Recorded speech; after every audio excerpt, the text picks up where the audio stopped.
சிவாய நம. திருச்சிற்றம்பலம். சைவத்திற்கு மேல் சமயமில்லை, உள்ளதே சிறக்கும் அல்லது தோன்றாது. தனுசு ராசி ஆணி மாத பலன் 2026 நிகழும் மங்களகரமான பராப வருடம் தமிழ் மாதங்களில் 3வது மாதம் ஆணி மாதம். தனுசு ராசிக்காரர்களுக்கு எப்படிப்பட்ட கிரக நிலைகள் இருக்கிறது, அதனால் என்ன பலன்கள் ஏற்படும், இந்த மாதம் செய்யக்கூடிய வழிபாடுகள் என்ன, பரிகாரங்கள் என்ன என்பதை பற்றி இந்த காணொலியிலே பார்ப்போம். இதுபோன்ற தொடர்ந்து தமிழ் மாத ராசி பலன்கள், ஜோதிட தகவல்கள் தெரிந்து கொள்ள நமது சேனல் அஸ்ட்ரோஜனதுரை சப்ஸ்கிரைப் செய்து கொள்ளுங்க, லைக் பண்ணுங்க, நண்பர்களுக்கு ஷேர் பண்ணுங்க. அதாவது பார்த்தீங்கன்னா சூரியன் மிதுன ராசியில் சஞ்சரிக்கக்கூடிய காலம் தான் இந்த ஆணி மாதம். இந்த ஆணி மாதத்தோட தேவர்களுடைய பகல் பொழுது காலம், அதாவது உத்தராயண புண்ணிய காலம் முடிவடைகிறது. அதாவது தை மாசத்திலிருந்து ஆணி மாதம் வரை உள்ள இந்த 6 மாத காலம் தேவர்களுடைய பகல் பொழுது காலம், உத்தராயண புண்ணிய காலம். இப்போ இந்த அடுத்த மாதத்துலேருந்து பார்த்தீங்கன்னா ஆடி மாதத்துலேருந்து மார்கழி மாதம் வரை 6 மாதம் தேவர்களுடைய இரவு பொழுது காலம் தட்சிணாயனம் ஆரம்பம். அப்போ இந்த மாதத்தோட உத்தராயண காலம் முடிவடைகிறது. இந்த மாதம் உபய மாதமாக இருக்கிறதுனால உங்களுக்கு வீடு சம்பந்தமான எந்த வேலைகளையும் செய்யக்கூடாது. வீடு கிரக பிரவேசம், கிரக ஆரம்பம், வாசல் கால் வைக்கிறது, வீடு மனை கொள்வது, இந்த மாதிரி எந்த வேலைகளையும் செய்யக்கூடாது. இந்த மாதம் பார்த்தீங்கன்னா தலைச்சனுக்கும் திருமணம் செய்யக்கூடாது இந்த மாதம் மட்டும். அதாவது பையன் வீட்டில் பையன் மூத்தது, பெண்ணு வீட்டில் பெண்ணு மூத்தது, அவங்க 2 பேர்த்துக்கும் இந்த ஆணி மாதம் திருமணம், மூத்த புத்திரனுக்கும் மூத்த புத்திரனுக்கும் திருமணம் இந்த ஆணி மாதம் செய்யக்கூடாது. ஆணி மாதம் 8ஆம் தேதி ஆணி திருமஞ்சனம், நடராஜர் அபிஷேகம். அன்றைய தினம் நடராஜரை வழிபாடு செய்ய வேண்டும். நடராஜருடைய அபிஷேகத்தை தரிசனம் செய்ய வேண்டும். நடராஜருடைய நடனம் தான் இந்த பிரபஞ்ச இயக்கமே. அப்போ பார்த்தீங்கன்னா நம்மளுடைய தொழில் முடக்கமோ அல்லது நமக்கு அடுத்த கட்டம் என்ன செய்யறதுன்னு தெரியல அப்படின்னு நினைக்கிறவங்க எல்லாமே நடராஜருக்கு அபிஷேகம் அல்லது நடராஜர் அபிஷேகத்தை தரிசனம், நடராஜருடைய வழிபாடு அன்றைய தினம் செய்வது சிறப்பு. ஆணி திருமஞ்சனம். அடுத்ததாக பார்த்தீங்கன்னா ஆணி மாதம் 10ஆம் தேதி சக்கரத்தாழ்வார் ஜெயந்தி. சக்கரத்தாழ்வாரை அன்றைய தினம் அபிஷேகம், சக்கரத்தாருக்கு அபிஷேகம் செய்வதும் ஆராதனை செய்வதும் வழிபாடு செய்வதும் சிறப்பு. சுதர்சன ஹோமம் செய்வதற்கும் மிக அற்புதமான நாள். ஆக சக்கரத்தார் வழிபாடு, சுதர்சனம் ஹோமம் செய்பவர்களுக்கு தீய சக்திகள் அவங்கள தீய சக்திகளை நெருங்காது. எந்த தீய சக்தியும் அவர்களை நெருங்காது. அடுத்ததாக பார்த்தீங்கன்னா இந்த ஆணி மாதம் 15ஆம் தேதி பார்த்தீங்கன்னா வட சாவித்திரி விரதம். அன்றைய தினம் விரதம் இருந்து சத்தியவான் சாவித்திரியுடைய கதையை பாராயணம் செய்பவர்களுக்கு தீர்க்க சுமங்கல் யோகம் கிடைக்கும். ஆக மிக அற்புதமான நாள்.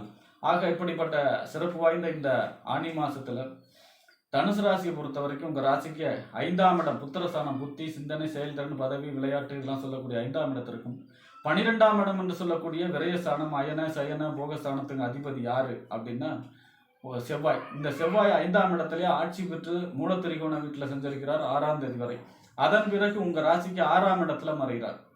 5ஆம் அதிபதி 6ல் மறைகிறார்னா குழந்தைகளுடைய ஆரோக்கியம், குழந்தைகள் விஷயத்தில் கவனம் தேவை. வீட்டில் வயதானவர்களுடைய ஆரோக்கியத்திலும் அவர்களுடைய விஷயத்திலும் கவனம் தேவை. அதே போல பார்த்தீங்கன்னா 6ல் செவ்வாய் இருக்காருன்னா பூர்வீகம் சொத்து சம்பந்தமான பிரச்சனைகளை கவனமாக கையாள வேண்டும். 12ஆம் இடத்து அதிபதி அவர் தான். 12ஆம் இடத்து அதிபதி 6ல் இருக்கிறது நன்மை. ஒரு 6, 8, 12 இதெல்லாம் மறைவு சாணம். அப்போ மறைவு சாணம், ஒரு மறைவு சாணாதிபதி மற்றொரு மறைவு சாணத்தில் இருந்தால் அதுக்கு பேர் விபரீத ராஜயோகம். கெட்டவன் கெட்டிடில் கெட்டிடும் ராஜயோகம். எதிர்பாராத நன்மை, எதிர்பாராத அதிர்ஷ்டத்தை கொடுக்கும். 2வது 6ஆம் இடங்கிறது எதிரி ஸ்தானம். நோய், எதிரி, வம்பு, வழக்கு, கடன் சொல்லக்கூடிய இடம். அப்போ அந்த இடத்துல செவ்வாய் இருக்காரு அப்படின்னா எதிரியை ஜெயிக்கக்கூடிய அமைப்பு, நோய் ஆரோக்கியம் சிறப்படையக்கூடிய அமைப்பு, அதே போல் பார்த்தீங்கன்னா கடன் பிரச்சனையை தீரக்கூடிய அமைப்பு, இந்த மாதிரி நல்ல பலன்கள் ஏற்படும். எதிரியை ஜெயிக்கக்கூடிய அமைப்பு இருக்கும். 6ல் செவ்வாய் இருக்கிறவங்களாம் எதிரியை ஜெயிக்கக்கூடிய வலிமை பெற்றவர்கள்.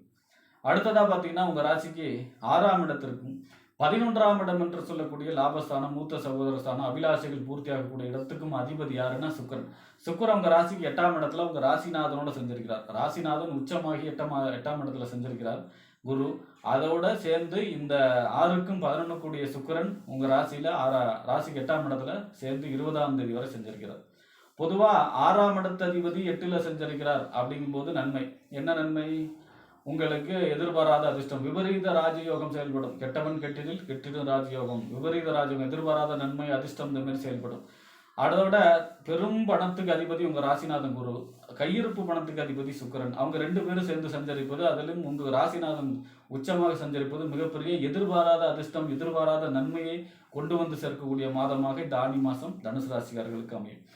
ஏன் அப்படின்னா 11ஆம் இடத்து அதிபதி அவர் தான். 11ஆம் இடத்து அதிபதி 8ல் செஞ்சிருக்கிறார், குருவோட சேர்ந்து செஞ்சிருக்கிறார், சுபத்துவம் பெற்று செஞ்சிருக்கிறார் அப்படின்னா 11 லாபஸ்தானம், மூத்த சகோதர ஸ்தானம், அபிலாஷைகள் பூர்த்தியாகக்கூடிய இடம். 8 எதிர்பாராத நன்மை, எதிர்பாராத நஷ்டம், அதிர்ஷ்டம் எதிர்பாராத அதிர்ஷ்டத்தையும் சொல்லும், எதிர்பாராத நஷ்டத்தையும் சொல்லும். அப்போ ரெண்டையும் சொல்லும்.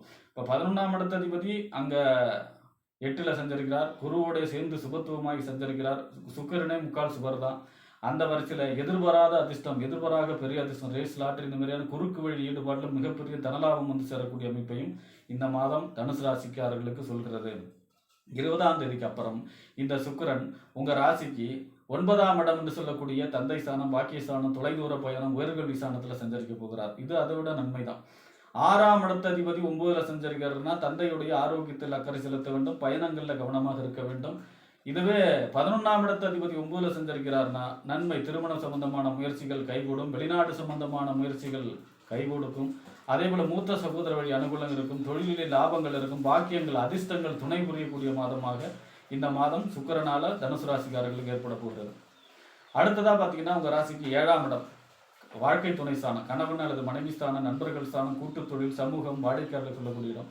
இந்த 7ஆம் இடத்திற்கும் 10ஆம் இடம் என்று சொல்லக்கூடிய தொழில், புகழ், அந்தஸ்து, கௌரவத்துக்கு அதிபதி யாருன்னா புதன்.